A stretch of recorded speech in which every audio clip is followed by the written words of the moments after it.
All right. I'm sure that we're gonna have to do some audio testing there. Make sure that the delays aren't off. But I am Lone Crow 503, and I'm back. I took a hiatus for a little while. I've been pretty busy with work, just trying to get life together. Moved into this new house. Everything's pretty cool. I'm gonna minimize that. See if I don't have to listen to myself on a reverb. But yeah, so I've been working really hard to become a game developer, and it's not easy. I actually can hear myself in the background right here. Let's see. There we go. So sounds all right to me. I had Twitch up on my other screen just to kind of monitor and check, make sure that you guys aren't watching my mouth move like a bad dub Japanese movie. Um, But I'm going to be taking things down a different road this time. So, last time around, I was mostly focusing on doing online competitive streaming. I played League of Legends, I played Fortnite. Both I was pretty new to. League of Legends, it was fun, but also got pretty intense. There's a lot of people that were expecting people to really um, go like die hard and learn everything there is to know about every character and be able to play support and assault and top, bottom, jungle, whatever the different terms are. And uh, it it was a lot to do alongside everything else, and it got pretty toxic there, and it kind of killed the fun a little bit. And I did enjoy League of Legends. My brother, he plays it a lot, and he tried to show me the ropes of it. Um, but I don't think that it's something that I would want to get into and really commit myself to like I used to do with World of Warcraft, which I never streamed. Um, but I might have to stream some WoW here soon, especially with the new BC release. Um, but yeah, so this time around, I will do some gaming. Um, the issue with that is that a lot of the times I don't have time to sit there and play games. And when I do have time off from work, I'm trying to, go out, have some fun, spend a little bit of time being social, getting out of the house, or, just kind of taking time to decompress. Mental health, it's important for everyone. I was just talking to one of my team members with the company that I work for, and they were telling me how they've been kind of running a little bit slow on the uptake for some of the projects they've been working on, and it's because mental health has really been taxing them. But uh, like I'm going to tell you guys right here, the important thing is to not just wait until you're at that breaking point and saying, okay, now I need to take a break, because you're going to end up needing to take longer uh, in those breaks in between being able to get back to work and function. And when you're on a time crunch, the company I'm working for, the one I just mentioned, they are currently in a crunch time. We're reaching the end of our second milestone, and with that, it's uh, pushing everybody to work harder, to work longer hours, and you got to keep up communication. And when people are shutting down because they're getting too overworked or too stressed, it can just destroy that. And so I actually I work lead, and I have my own team. I run a group of programmers. I also work with a number of other people. But for my team, I try to make sure that we meet multiple times throughout the week. We check in, go over progress, see what needs to be worked on, what needs to be changed, any updates. But at the same time, uh, I think it's important to check in on how people are doing, because, like I said, sometimes people's work begins to drop off, and the issue is it's because they're not taking enough breaks. they're working, they're burning themselves out because they have, multiple jobs. It's a pandemic. People, they've, got a partner, they've got kids. Um, whatever it is that you're dealing with, it can really become overwhelming if you don't take you into consideration. And yeah, so with that, let's start on uh, my newest endeavor. So, this new direction that I want to take this channel is in game development. So, I am a game developer. I primarily focus on programming, but I've studied every aspect I could get my hands on, from audio design, audio creation, to 2D artwork, raster, vector, animation, 3D modeling, rigging, just everything that I can think of. But there's so much to every subject that nobody short of like some super autistic savant is going to be able to actually like study every subject fully and be able to be on an advanced or professional level with everything. So you got to pick your strong suits. For me, I chose programming because that's like the heart of game development.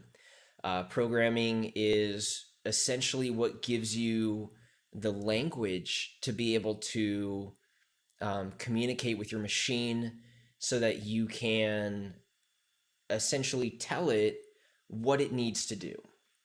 And I know that sounds pretty simple, but you'll see if you follow along with my stream as we go through the development of this game is going to be a 2.5D platformer. And what that means is you have 2D, which everybody knows 2D, and then you have 3D. But then when you have a 3D game from a 2D perspective, that is a 2.5D game. And so examples of that would be like Ori and the Will of the Wisp. I think Rayman did some. The new just take a break for a second as the Nintendo Direct we just had this morning, actually, I believe. Uh, Rough. So they announced. I'm like waiting for the Metroid Prime 4 announcement, and they go on and they're like, "So we've all heard about the Metroid Prime 4 game we announced a while ago, and then they started talking about a different Metroid Prime game, and then they said Metroid 5, and I was just looking and I'm like, okay, are they trolling us? Because the direct started with them like having Gandorf thrown into a volcano, or Ganondorf, sorry, thrown into a volcano, and we're like, oh my god, what is Breath of the Wild 2 going to be? And we're like, wait, no, this is Smash Bros. And then we're like, a Tekken character, which my apologies for any of you guys who were like, Tekken! But like, I don't play Smash Bros. Because I love standard fighting games. I love Smash Bros., but Tekken, Combat, Street Fighter, Dead or Alive, whatever direction you're gonna go, it's it's fun, it's cool, it's not my cup of tea. I don't like having to memorize cheat codes essentially as you're doing these 10 hit combos on Tekken. It's like, oh, I beat you because I landed my 10 hit combo first, and that can take you from full health to none because I got this character I really like that does a lot of damage, and there's nothing you can do about it. It's like, Smash Bros. Is really competitive. It's fast paced. There's tons of characters. It's awesome. Cool bringing Tekken in. But there were so many other characters we were looking for. I mean, you could have added Tails to branch off of Sonic. You could have added Rayman. Everyone's going nuts for that. Or Waluigi is like a big one. I was hoping for Crash Bandicoot. There was the supposed links. And I love Crash Bandicoot. And seeing him in there, spinning, doing body smashes, slide kicks, pulling out his bazooka from Crash Warped, that would have been awesome. Sadly, it's not what we saw. And it just seemed like a giant troll. And the best thing that they showed on there was the Breath of the Wild 2 gameplay, which honestly pissed me off in and of itself. Not because the gameplay looked bad, not because I'm not looking forward to Breath of the Wild 2, but because we've been waiting for Breath of the Wild 2 for, years now. And they finally showed us gameplay, and yet it's still not going to come out until next year. So I was like, okay, show us some gameplay and tell me it's coming out this Christmas. No, nope, next year. And they announced a Mario Party game. We're like, oh, thank God they just did the update for online play for Super Mario Party.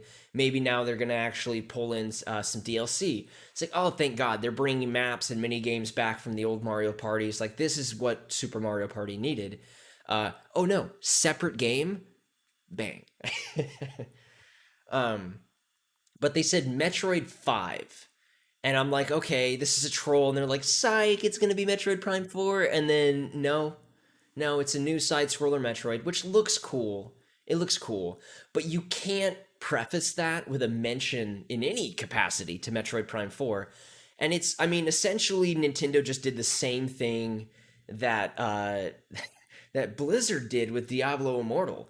They're like, hey, Metroid fans, one of Nintendo's biggest IPs that we haven't built onto for so long. If you remember, the last Metroid Prime game was for the Wii, not the Wii U, the Wii. And we've been waiting and waiting and waiting for Metroid Prime 4. And they're like, hey, you know about that? Well, you, man. Here's the newest edition, and it's oh, pretty much. Everyone's waiting for Diablo 4. They spit out Diablo Immortal. People rage. Everyone's waiting for Metroid Prime 4, and they spit out, what was it, Metroid, what the heck do they even call it? Like Rage or Fear, or, whatever. I'm not even going to Google it. You guys know. So, sorry for the digression there, but that is another example of a 2.5D game. It's a 3D game from a 2D perspective. So all the graphics, everything that's been done is completely 3D. And the only difference, really, aside from like controls and everything, is just the camera angle. I mean, you look at Diablo. Diablo is a full 3D game, just like the new God of War, just like World of Warcraft. All of those. The thing that makes a difference is it has that angled top-down perspective, which makes it an entirely different game. Versus if you just moved that camera down to be like over the shoulder or even first person, and then switch the controls to be more movement based instead of point and click if you're doing PC, um, or really just keeping the console controls. And so uh, for this game, we're going to be doing a platformer like Mario, although not Mario, and it's going to be 2.5D. So the graphics are going to be 3D, but we're going to have a 2D perspective. So a lot of this can be transferred over to 2D game development. Um, a lot of the code can be changed to, instead of having what's called a vector, so three vectors for X, Y, and Z, you would just have X and Y. And so, uh, without further ado, let's jump into this. By the way, I've got my streaming OBS chat up on my left monitor. There might be times where I'm a little bit slow on the uptake on that because I will be having my programming and everything on different screens. Um, but I will try to keep up.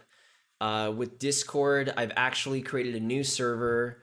I've been working a lot with Discord, and so instead of going back to my old one, which just had essentially me as Lone Crow 503, I've recreated it. But this one is one that I have notifications on my phone. I have it actively like being used, and so this way, when I see people on there, I can help maintain, moderate, and whatever the server a lot better. So uh, to start this off, I'll say I think I can actually, yeah, I can type messages in the chat too. So let me see if I can send my Discord link out. Um, let's see, how do I do this? I think to give you guys the link, I have to actually do the web link. Let's see.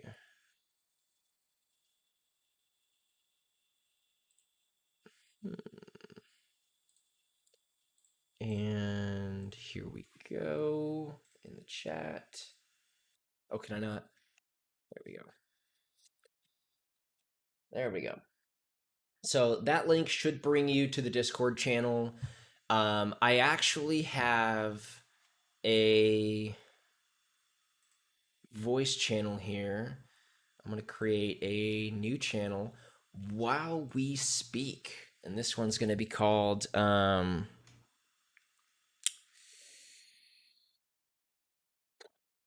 I might rename this later, but let's call this Dev Chat for now because I have my game chat for when I'm gaming. You guys want to hop on, play with me, talk with me, but I'll hop on to the Dev Chat here. Um, make sure that is all good.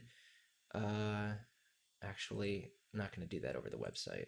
So, closing that, pulling up Discord again, going in here. All right, so I'm in the voice channel. You guys won't be able to be heard through the stream. I've got that muted, but you'll be able to talk to me. There's also the text chat channel there that I have, which is Crow's Nest. You'll be able to see that, and I won't be able to actively check out the. Oh, let me make sure I'm on multi-stream for this. Ooh, that's read only. Okay. So, I won't be able to keep an eye on the Discord chat and the stream chat. So, if you want to talk to me on Discord, just hop on the voice channel. Otherwise, chat through you can do Facebook or you can use Twitch. I'm live on both right now. Um, but yeah, so with that, let's begin. So, for those of you who have never even like thought about making a game before. You're totally new. You have no knowledge of even what is involved in making a game. Um, so that was me at one point, and when I was young, I actually completely gave up on my dream of becoming a game developer because and I'm going to transition my screen over here. Let's see. There we go. And I'm actually going to change this, make that so you guys can see more. And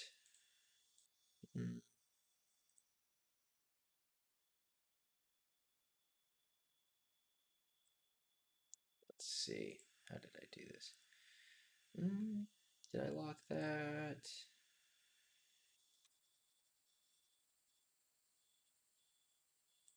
Try to pull my camera out. Whatever. Okay. Close, close, close, close, close. And there we go. Okay. I'm going to move myself over here. And let's get this going. So, to start, let me explain that you can make a video game yourself without having millions of dollars or even 50 cents to your name.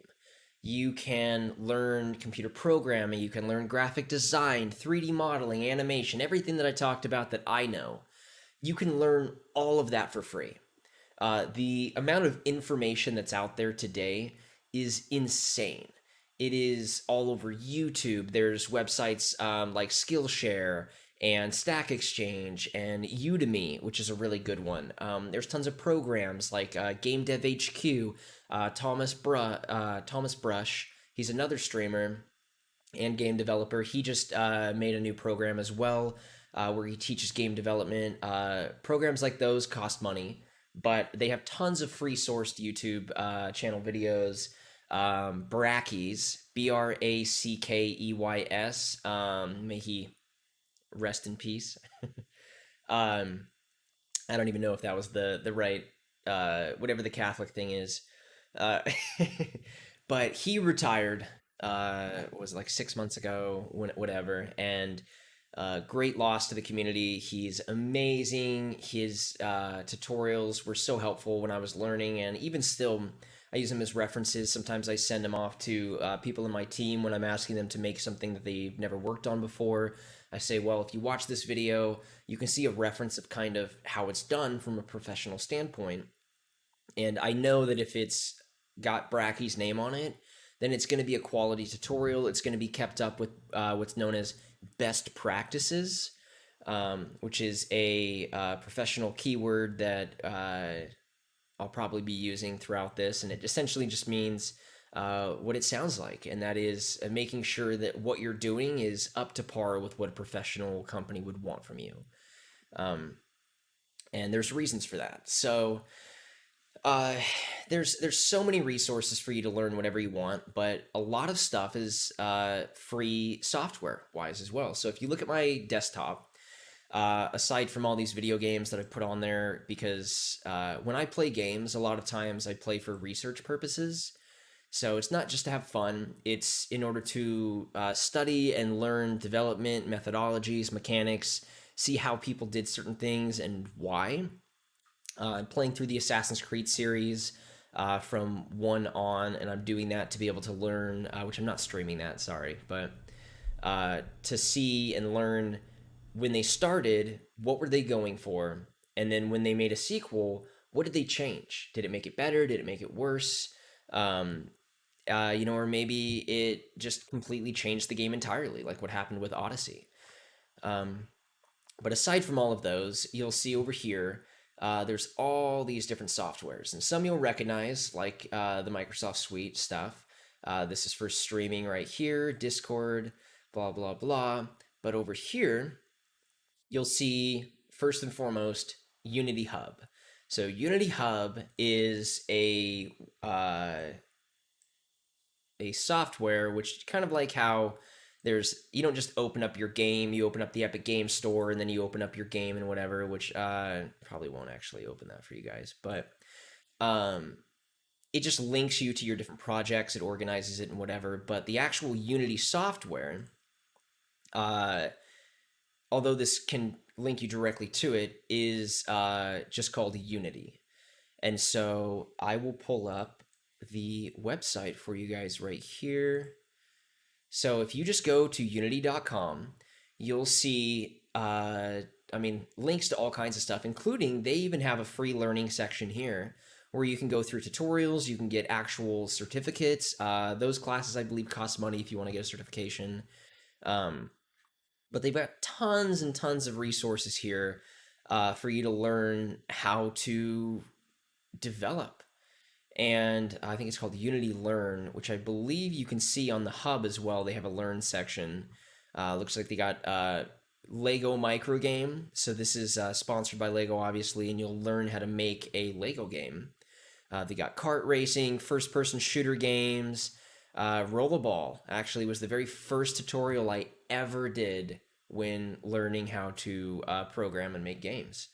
So with that, you can go on here, and if you just go to the Unity website, which I'll pop it back to the home page, they should have a section here for, so you just hit get started. Yeah.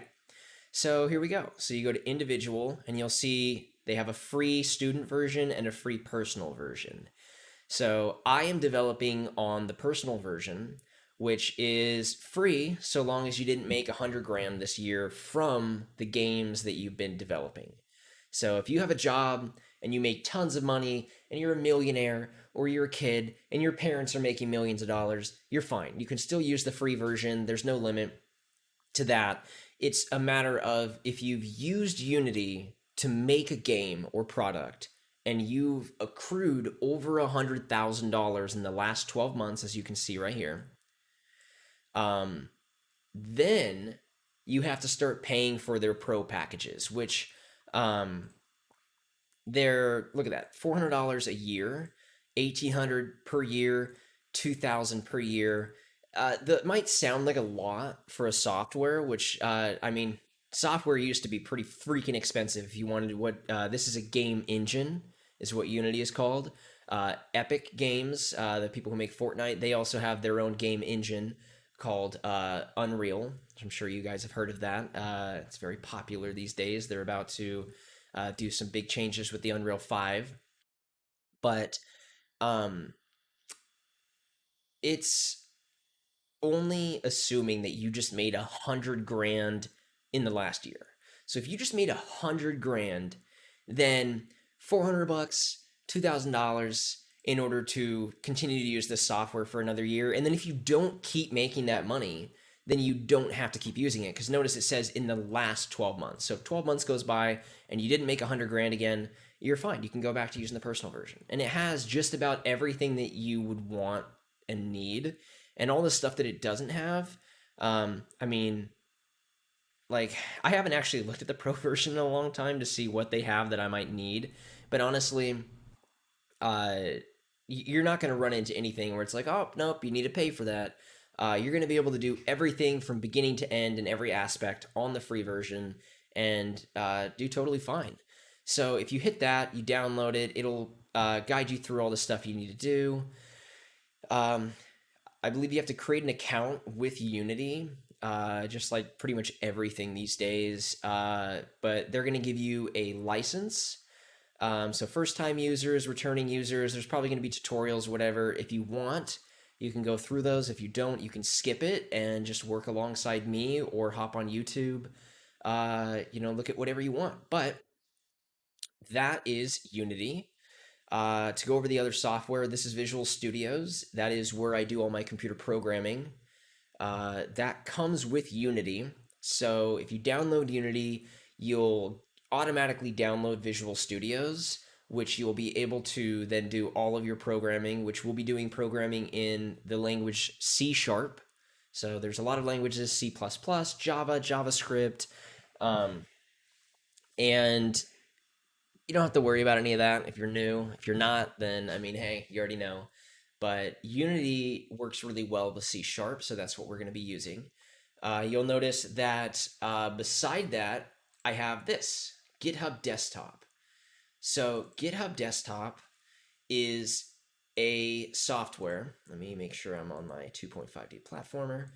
That is linked to the GitHub website. So actually, I have a link to it right here. So this is my GitHub profile right here. And if you are developing a game, you want to use this, and GitHub Desktop makes it super, super easy. Um, this is how you're going to back up and save everything that you're doing. So when you're writing your code, when you're making your game, if your computer explodes, if it crashes, if you accidentally delete something, this is how you're going to not lose your mind and then go jump off a bridge because you just put 2 years of work into something that then caught on fire. So I've lost progress numerous times to things before I really had this and understood how to use it properly. And I mean, honestly, this is a lifesaver. And anybody who doesn't use this or something akin to it is, I mean, they're just setting themselves up for failure. This is called source control software, and it's invaluable. So I've created a new repository, which is what that's called. It's your backup drive, um, which I've called 2.5D underscore platformer. And you can't leave spaces in the name, so it'll automatically make dashes, and so I just do underscores. But yeah, so that is what I use. This is what the software looks like. Um, and this, you just got to type a title to whatever your latest change is. You can write a description, and then you just commit it, and then you push it online. So I will be doing that live with you guys throughout the development of this. But for now, uh, let's move on. So I'll close that actually. We've got Blender. Blender is a free 3D modeling and animation tool. It's also technically a game engine if you wanted to work with that.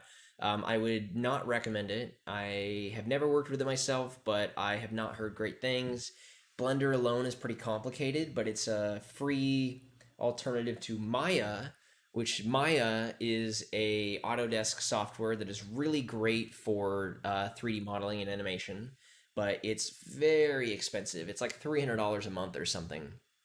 So out of my price range, especially since I don't do a lot of 3D modeling. So Blender is a resource you can use. It's one that I use. There's tons of free tutorials online on YouTube to teach you how to use it. And just as a little, I'm pretty sure I can do this. Can I show other people's YouTube videos on my stream? I wonder. Well, maybe I won't play it just in case. I'll have to Google that or something. But um, let's see. As you see, all the stuff that I watch all the time. Um, let's just type in Blender tutorials.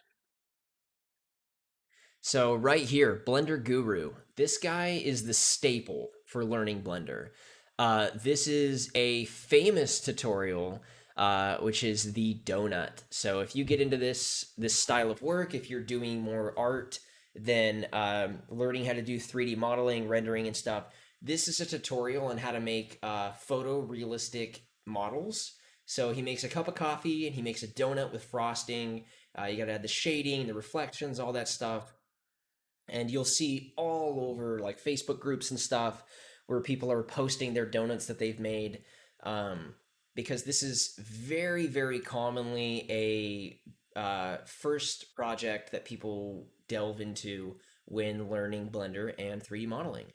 So it can go as far as that, and let's see. So let's go Blender realistic water.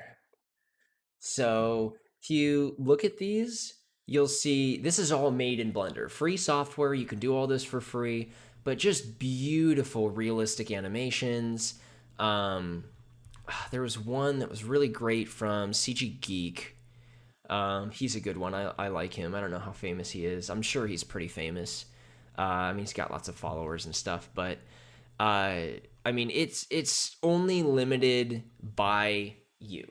So the more you learn, the more you can do. And honestly, when it comes to game development, you would just learn how to do stuff like creating realistic fluid simulations for smoke or water or lava or whatever you're doing. And bam, you add it to your tool set. And honestly, you would just take that project and throw it into a file for your portfolio to show off what you can do. So, with that, I've got paint.net. This is what I use. It's like a cheaper alternative to Photoshop. And there's lots of like tools you can add to it and stuff. I don't have any. This is just the default software. But this has, I mean, done everything that I've needed to do so far to create 2D graphics for raster graphics, which raster graphics is, I'm not going to get into all that now, but that's just where you paint lines like this. So this is kind of like Microsoft Paint, uh, which is like right here. This comes with it. Uh, I'm not a big fan of Microsoft Paint. One of the big differences is that if you are wanting to make a game graphic and let's say you were using Microsoft Paint, oops, let's do that. Um, and you made this guy beautiful, beautiful. I know. Let's give him some eyes and a mouth. So you're like, okay, there's my guy, right? I want him to be in my game. You are going to get this entire image, the white background and your character, and it's gonna just be this white tile floating around in your game. So, in order to avoid that, you have to be able to delete the background. And so, with this, I can select the magic tool, and we're gonna select that. Oh, and then I am going to actually select out here. So then I'm going to delete it. And then if you notice this checkered background, that is common in all the software that I've used for like making 2D graphics. And that essentially means there is no background. So now if I take this guy and I highlight this whole area and I put him into my game, you're just going to get him.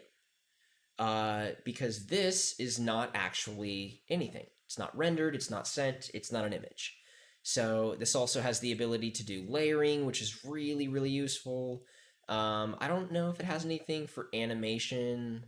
I don't believe so. I'm sure there's tools you can have it added to it, but there's effects for blurs, all kinds of stuff. Let's see, hold on, blur this. Oh, I'm on the wrong layer. Whatever. This is examples.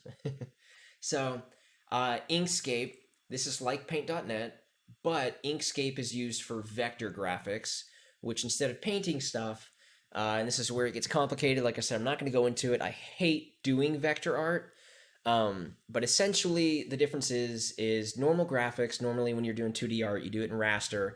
But if you ever have taken an image off of Google and then tried to make it into your wallpaper, and the image was small and it got scaled up, it gets super blurry. And it's because the resolution was made for this small image, and now you're stretching it.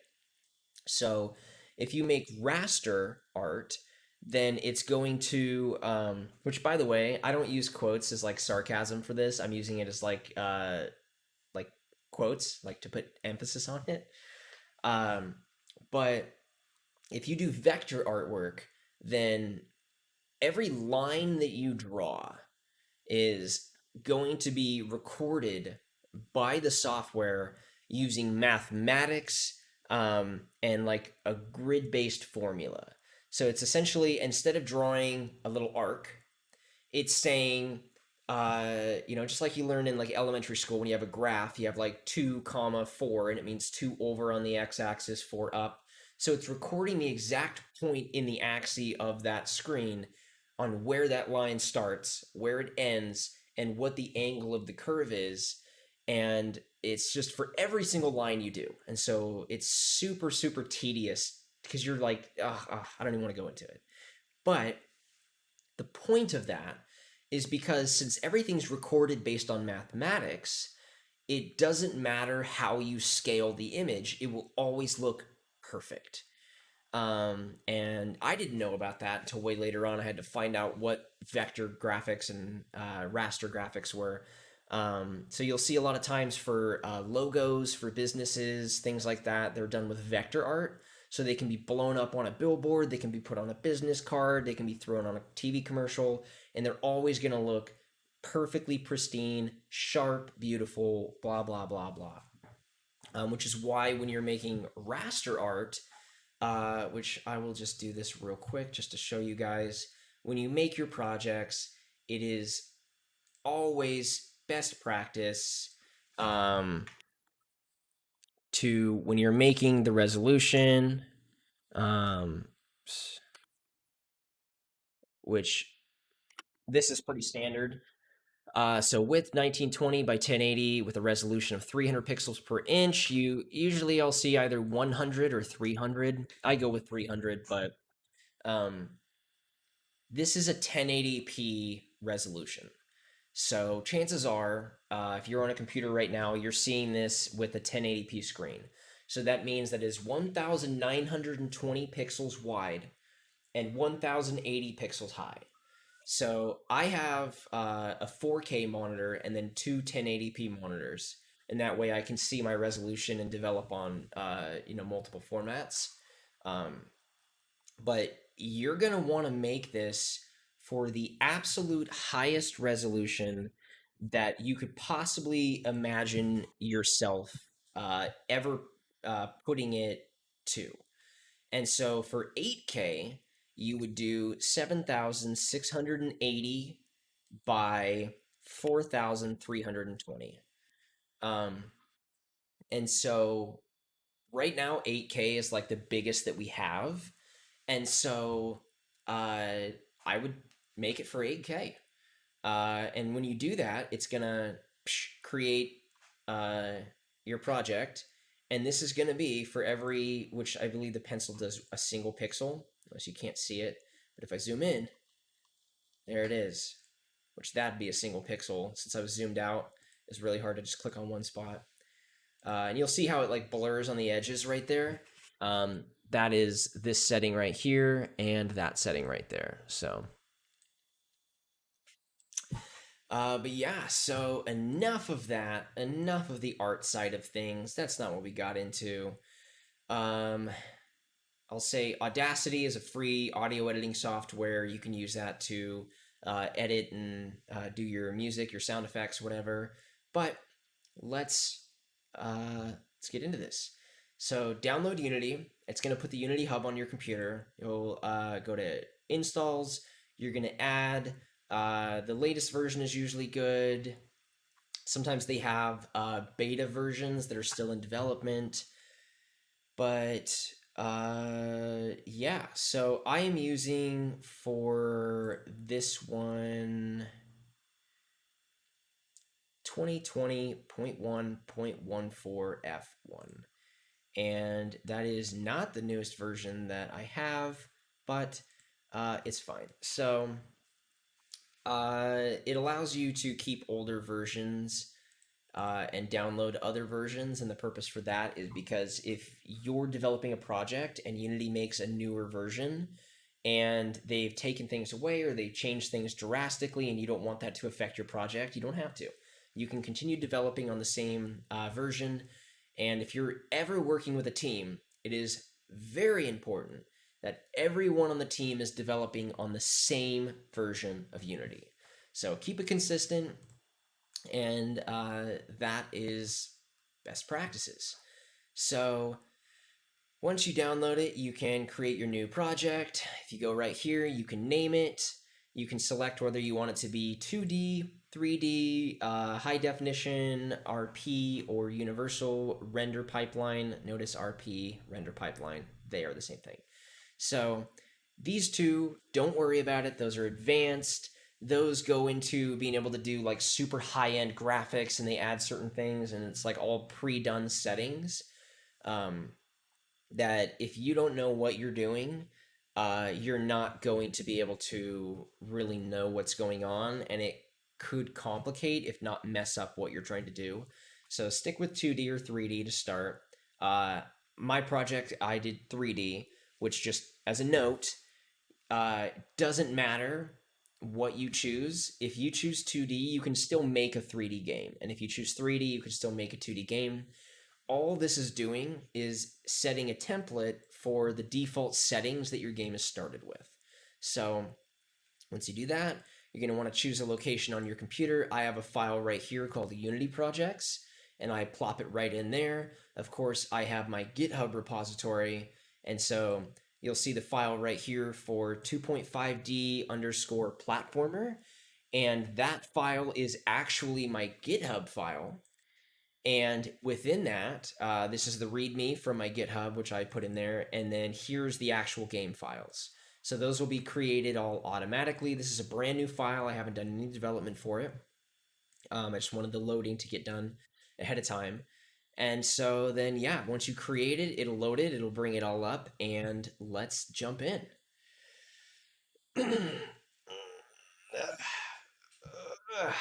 So, for what I'm going to be doing for these streams, which this is episode one, which is why there's a little bit more talking before I get into development. I'm going to be going through the development of this game from the beginning all the way through the end. You can learn with me. All the stuff I'm talking about is good information, which can help. Let me move my camera up. Can help you improve your skills, your knowledge base, whatever. If you have questions, feel free to ask. Throw it up on the chat. Hit me up on Discord, and I'll do my best to answer what questions I can. And yeah, so I'm going to be going through the development of this with the work that I'm doing. So this is a project that I'm making for my portfolio. So this is something that is not meant to be a full game. So this isn't going to be like the next God of War. This isn't going to be the next Mortal Kombat or World of Warcraft or anything. This is a small project with just a few scenes, few levels, and it's meant to essentially demonstrate to potential employers what I can do what I know and essentially, what my capabilities are. And so you're not going to really be able to walk into a room and tell somebody, hey, Naughty Dog, Square Enix, Blizzard, EA, whatever company you may want to work for one day, and say, hey, uh, I know how to do all of this, and then, believe you, or for you to be able to even list everything that you know how to do. And so, a good way to demonstrate that in a way that people can look at and say, oh, okay, I recognize these skill sets and I can see at least a gauge of how skilled you are. Um, it's going to be through projects like this. And it depends on who you are. If you're more of a graphic artist, special effects designer, you specialize, then your portfolio is going to look different. But these games are what I'm throwing in, which you can actually find them. I have two up right now, um, on my GitHub, which is just github.com/ Adam W. Reed 93. That's ADAMWREED 93. And yeah, you can go on there. You check out my repositories. And I have these here. I have the 2.5D space shooter, and I have the 3D stealth game. And if you go into those, you'll see a release, which my page is going to look a bit different than yours because this is actually my page. You guys won't be able to be in all this because this I can actually like change and edit everything. But you'll be able to see my release version, and you can download my .exe and play through those games to check it out. Uh, yeah. So as I was saying, this is actual work that I'm doing that I need to do. It's through a program which I paid $1,000 to join. It's called Game Dev HQ, the Professional Developers Certification Program, I believe is what it's called. And they go through a number of different projects. They provide you with lots of free assets, um, which, if I'm using terms that you don't know, just be patient. I will explain. And if you have any questions, feel free, throw them in the chat. And if you're not watching this live, well, shame on you. You should have been watching this live. I will be doing this quite often. I, as far as a schedule goes, which this I know was a pain in the past, it's going to be a lot more consistent. I do this just about every single day. And I will be doing this for hours and hours and hours almost every single day. So you can hop on. I will be kind of honing in some specific times and scheduling here as this goes on. But in order to hop on here and see it live, you'll, for the time being, just have to keep an eye out. I have Instagram, Lone Crow 503. Got the Facebook page, Lone Crow 503. You'll see updates on there. My content I will be uploading to. Oh, just realized. Let me make sure